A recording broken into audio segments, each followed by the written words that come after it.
How to delete comment mentions on Instagram. What is up everybody? In this tutorial, I'm going to show you guys how you can easily delete comment mentions on Instagram.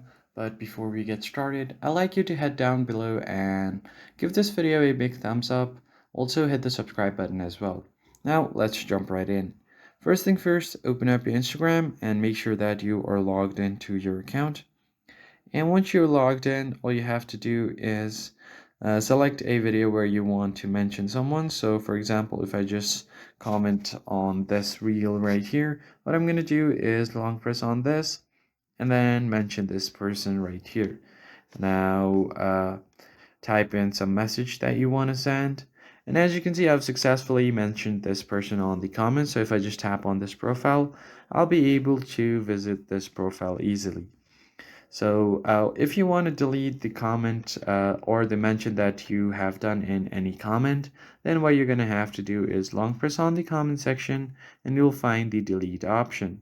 Go ahead and tap on this delete option and the comment will be deleted.